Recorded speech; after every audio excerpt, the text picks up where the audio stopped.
Oke, bismillahirrahmanirrahim. Assalamualaikum warahmatullahi wabarakatuh. Salam sejahtera untuk kita semua. Perkenalkan, saya Dimas Adrianto dari kelas S1.07D dengan nomor induk mahasiswa 191011119.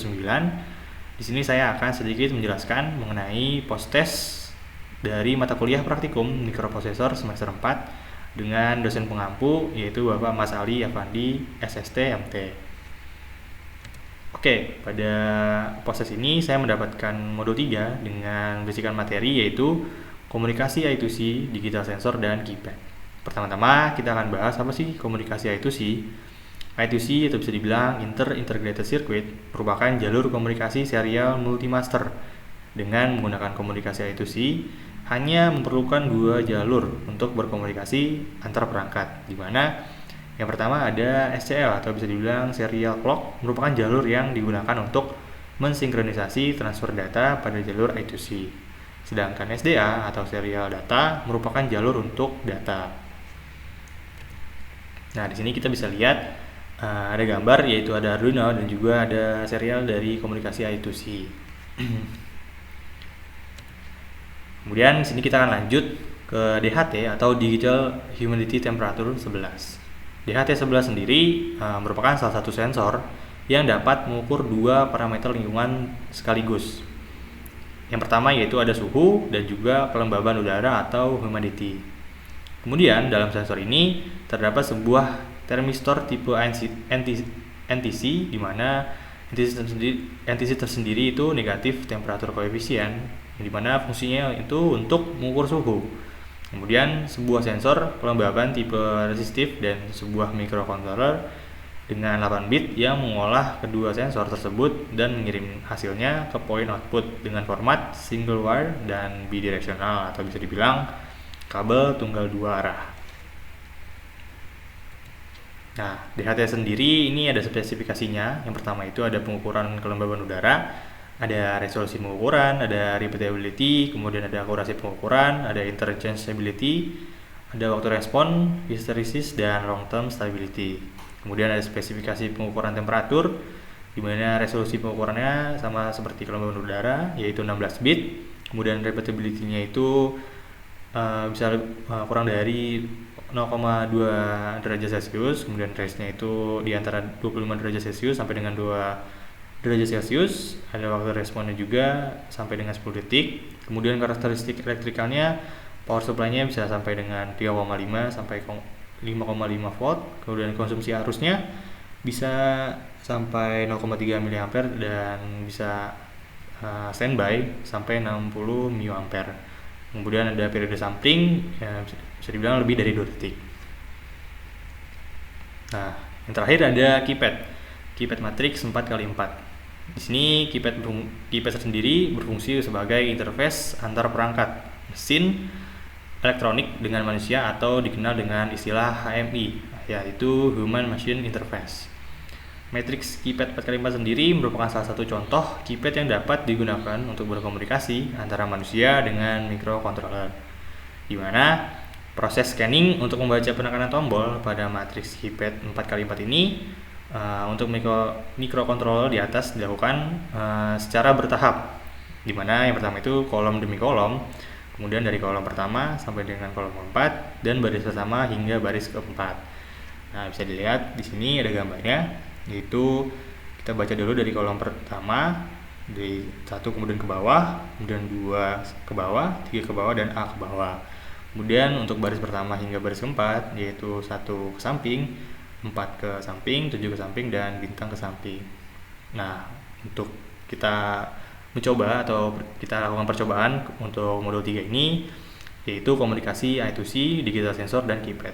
Kita langsung saja pindah ke percobaannya. Oke, jadi di sini kita akan langsung saja memulai percobaan, di mana di sini kita akan mengambil dari percobaan di modul yaitu percobaan 2, di mana percobaan ini akan mengakses digital sensor pada DHT11. Nah, di sini kita sudah menyiapkan, yaitu yang pertama itu ada Arduino Uno. Sini. Kemudian ada sensor DHT tentunya, DHT11. Kita menggunakan sensor DHT11. Kemudian di sini kita menggunakan LM16 atau LCD16 pin, di mana untuk di sini nanti kita akan menampilkan sebuah tampilan. Kemudian ada PCF 8574 di sini. Oke, yang pertama Arduino dihubungkan dengan DHT11 tentunya melalui pin 8. Kemudian Arduino juga dihubungkan dengan PCF, yaitu dari pin A5 dan A4. Nah, kemudian PCF ini dihubungkan kembali dengan LCD 16 ini. Kemudian jangan lupa juga PCF-nya kita kasih ground untuk bisa nanti kita run. Nah, di sini kita bisa lihat ada kode program untuk bisa merunning percobaan 2 ini, di mana nantinya kita akan mengakses digital sensor nih di HT11. Nah, nanti setelah kita mengakses akan muncul di tampilan LCD 16 ini.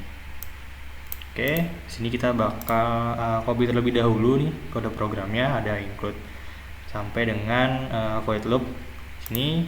Nah, kita di sini kan menggunakan aplikasi Arduino Uno, dimana tadi kita sudah lihat di sini sebelumnya saya sudah pindahkan. Nah, ini bisa teman-teman lihat ya. Nah, di sini kita bakal pindahkan ke Arduino. Nah, ini sudah kita pindahkan.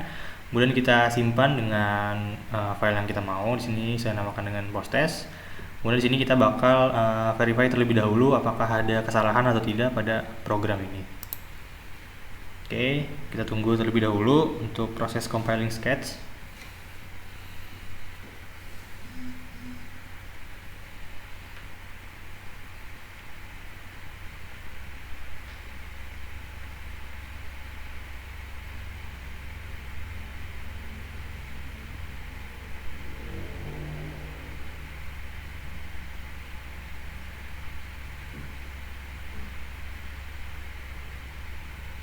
Nah, oke, sini sudah selesai ya dan compiling. Sini kita bakal cari terlebih dahulu nama filenya. Kita bisa lihat teman-teman di sini. Ini kita geser terlebih dahulu. Nah, di sini yang ada 3 bar sini ya. Nah, ini bakal kita geser sampai ke ini kita bakal copy dari sini user, kemudian user AP data, terus Arduino build ini sampai .hex. Ya, kita sudah kita copy, kemudian kita balik ke Arduino nya. Di sini kita bakal klik 2 kali. Nah, di sini ada yang namanya program file. Nah, di sini kita bakal taruh program file yang tadi yang sudah di compiling di Arduino Uno. Berarti ini tandanya sudah bisa atau tidak ada korup bisa dibilang. Nah, di sini kita tempel, kemudian kita bakal oke. Nah, setelah sudah kita tempel filenya yang tadi kita sudah compile di Arduino Uno, kita langsung saja running untuk rangkaian di post test modul 3 ini dengan percobaan kedua. Sini kita langsung run saja. Nah, di sini sudah tampil dari LCD 16 ini, di mana yang pertama itu ada home atau bisa kita bilang humidity atau kelembaban, di mana di sini kelembabannya bernilai 80% dengan temperatur yang didapatkan untuk lingkungan ini yaitu 32 derajat Celcius. Nah, ini kita sudah tertampil ya. Nah, di sini sendiri kita bisa mengatur di sini kita bisa mengatur untuk humidity-nya, kelembabannya, kemudian ada temperaturnya. Di sini kita bisa seperti ini. Nanti di sini akan berubah juga. Tadi kan 80% untuk kelembabannya dan sekarang 82% seperti itu. Nah, di sini saya akan sedikit menjelaskan mengenai proses dari programnya sendiri. Nah, pertama di sini kita seperti biasa, di sini kita akan include WRH, kemudian liquid crystal, I2C, kemudian ada DHT.H, terus ada DHT pin 8, dimana di sini untuk mendefinisikan DHT pinnya, DHT pin sendiri itu dipasangkan ke pin 8, kemudian DHT type-nya, dimana DHT 11-nya ini untuk tipenya yang digunakan itu DHT11. Nah, untuk WRH dan liquid crystal ini di sini kita akan mendapatkan library atau bisa dibilang file-filenya, yaitu untuk Liquid Crystal dan WH. Kemudian di sini DHT terus DHT pin dan DHT type, kemudian Liquid Crystal I2C, di mana LCD-nya ini bisa kita lihat di sini alamat I2C-nya, di mana di sini kita lihat. Nah, ini ada 0x20, kemudian ada 16 dan 2. Di sini dari situ kita akan langsung saja men-setup void setup, di mana DHT begin berarti akan dimulai, kemudian LCD begin dan LCD backlight.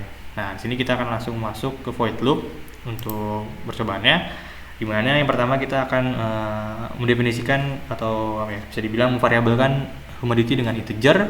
Dengan humidity ini di mana DHT bisa dibilang kelas, kemudian memanggil read humidity, di mana nantinya kelembaban akan dibaca. Kemudian kita di sini Celsius menggunakan float, karena di sini kita lihat kita menggunakan nilai koma, maka kita akan menggunakan float. Kemudian float Celsius, di mana DHT memanggil read untuk temperatur atau membaca temperaturnya. Dan di sini kita akan set kursor, di mana dari 0 dan dengan nilai 0 dan 0, kemudian LCD akan menampilkan print ini menampilkan hum. Nah, di sini kita bisa lihat ya.